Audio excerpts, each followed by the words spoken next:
Hello, welcome to Access. I'm Rob. This is Hollie. Hello. This is PSX. We're here. 2016. We're actually here. We've just sat through the conference. Yes, we have. And we've come up with 7 announcements that have got us super hyped. They're quite personal to us, aren't they? They're things. They're not all of the games, but for me and you, they're the things that have made us go. I don't think it's Ooh. possible to do all of the games, Hollie. There were about 72. I try to write as Not many an of them official as possible, and my notebook is just scribbles. So we picked out 7. Yeah. Please tell us in the comments which games you're looking forward to, because I know they're going to be everyone. There were so many games at that conference that were personal to PlayStation gamers from years ago, so that was really cool. Anyway, let's kick things off. Okay. First up.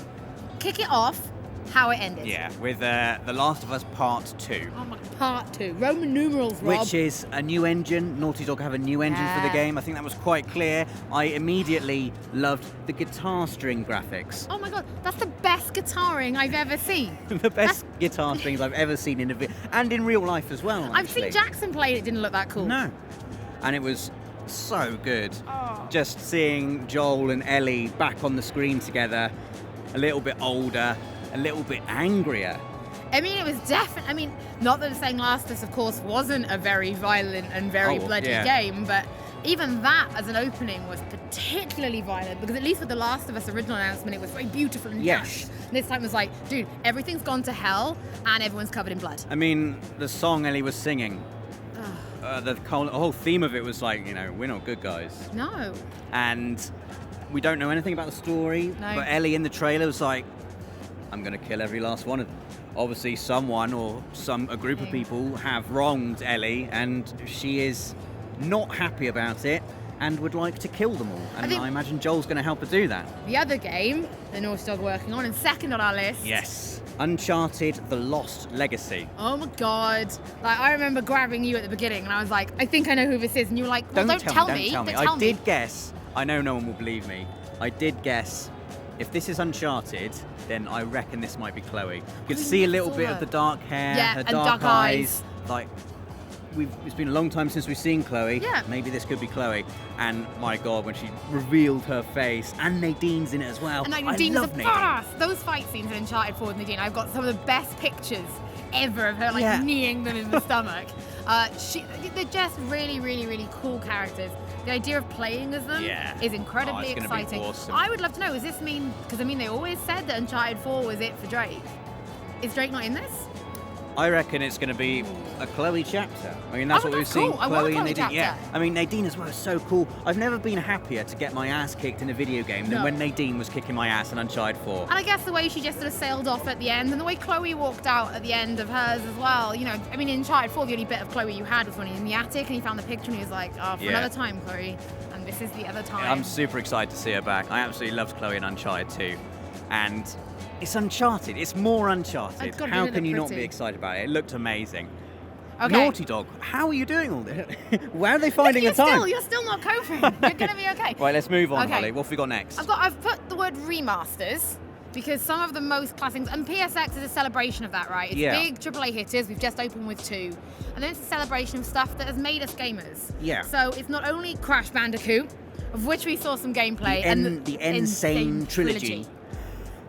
Which looks amazing. When they did the wipes between the original PS1 Crash footage and then the remastered, it's not just a re-release, they fully made the games again. Have to at that point. With beautiful PS4 graphics. Because I always call them, I talk about this quite a lot with you, retro tinted spectacles. Yeah. Because I certainly did not remember the original Crash games looking like that. I still remember them looking like the PS4 version. Yeah. Retro tinted spectacles. It's always great to see the swipes.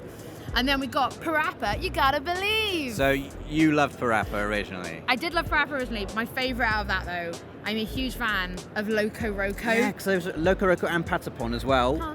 Parappa the Rapper, Loco Roco and Patapon. And of course, one more remaster, Wipeout. A mega collection. Wipeout, yes. I love that he had the t-shirt on, so I was like, I'm really sorry about the Crash t-shirt last year. I have a Wipeout t-shirt on. So to clarify, this is Wipeout HD, Wipeout Fury, and Wipeout 2048. Yes. Remastered for PS4. Yep. In one big collection. And it looked gorgeous. Now, Wipeout has always kind of pushed PlayStation hardware. It's always been like a great showcase for what PlayStation hardware can do, the Wipeout series. So it's really cool to see it on PS4 finally. It's another game that it will be great for people who are getting into gaming now, so maybe you're a little bit younger, or maybe you're new to PlayStation, you joined us at PlayStation 4, to go back and have those memories that some of the older PlayStation gamers have been holding really close to their chest for a long time. It's like a big celebration of new things and all the amazing things we remember from like 20 years ago now. So the next game on the list is a game that I have never played. Yeah. But it's a Japanese game, and everyone is always like, can't believe you haven't played these. They're amazing. When they talk about them, I'm always jealous. Yeah. It's Yakuza. Yakuza is awesome.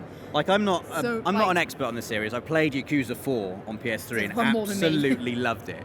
It's so bonkers. And that's what I hear every time.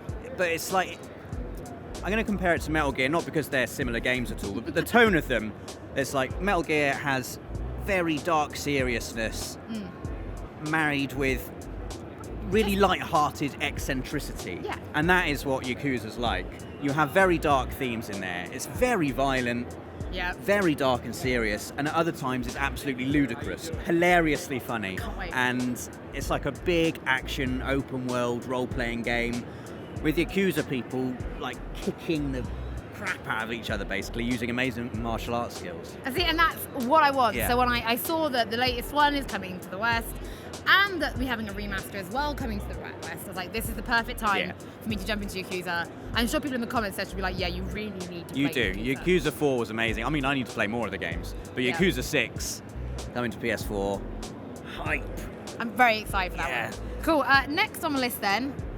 Oh, now we're both JRPG fans, so this one for us is a big deal. Ni no Kuni 2, Revenant Kingdom. There were some shots in that trailer for Ni no Kuni 2 where I just heard Hollie making just a noise next to me, and she kind of just slumped in her chair like, it looks so beautiful. There was a shot where it just looked out over a golden meadow. Yeah. Oh man, it looks amazing. We saw little glimpses of the world map. Yeah. It's just going to be... battle system. Ni no Kuni 2 was a perfect example of a classical, old-fashioned JRPG with a modern twist that had everything that was good about old classic JRPGs and still felt fresh and brilliant. Yeah. And, I mean, it's level 5 and it's Studio Ghibli. It's only going to be amazing. I mean, if you're not into JRPGs and you have a way to play Ni no Kuni, please try it. It is probably one of the most beautiful JRPGs to come out on that console, and I have nothing but high praise for it. It's Ni no Kuni 2. I'm sold. Give me a release date. Put my name down. Put my name down for it. That's not enough, Robert. Not enough. Put my name down. It's I need coming. Ni no Kuni. Right, next up, Hollie, you've put down Ace Combat 7. Cool. Now, I was lucky enough to actually work on my last Ace Combat game. So to see Ace Combat back is great. Project Aces are a wonderful team. The reason I put it on my list was VR. Yes. Oh, man. Because, let's face it, right? The idea of Ace Combat in VR that's the is dream. Really what VR... I mean, that's VR right when there. They announce VR, the things you're thinking about, okay, I want to be a pilot and go really fast and have amazing dogfights. It is. And it's the platform that Ace Combat was made for. Ace Combat was made to be in virtual reality, wasn't it? Really was made for VR, and like I said, it's great to see Team Aces back with a wicked bunch of people. Yeah. The fact they've now got VR, and then the power of PlayStation 4 as well. I mean, this is the closest I'm ever going to get to being a pilot. Cool. And to round things up then, another one that you're particularly hyped for, Destiny: The Dawning. Ta-da! Now, tell me about this, Hollie. This is Sparrow Racing is back. SRL. And there's also some extra new stuff. Tell me why. Why are you excited for Sparrow Racing again, Hollie? I still play Destiny. It's still one of the best games. Just grabbing a bunch of friends, just getting home from work, just going out to Playgrounds, letting off some steam. The raiding is so much fun. I love Destiny. Okay, I still love Destiny. So what this does, you play Final Fantasy 14, right? Oh yeah, you know, like when there's celebrations or certain times of year they do big festivals? Yeah. The Dawning is basically the Christmas festival. The Christmas special. Basically, like a Christmas special. So it's happening, it starts 13th of December through to early January. And basically, the tower will be updated, things looking pretty, there's new loot, the icebreaker is back, and if you get why that's important, then you obviously play Destiny. And the Sparrow Racing League, I lost so much time to. It's basically a racing game inside Destiny. and there are new maps, and we're going to play it. Well, I'm going to play it, and you're going to watch me. And I'm me. going to watch and applaud, hopefully, when you win. I'm excited because it's always exciting. I'm excited to see your content. Destiny skills, Hollie. Put your money where your mouth is. There we go. There are all the announcements. Well, not all of the announcements, No, but careful seven, now, Rob, careful. 7 PSX announcements that have got us super hyped. Yeah. Just like a celebration of the history of PlayStation. Yeah. And what an exciting conference, man. So please do let us know what games you're excited for in the comments. Do stay tuned to the channel as we're going to have loads more content coming up from PSX.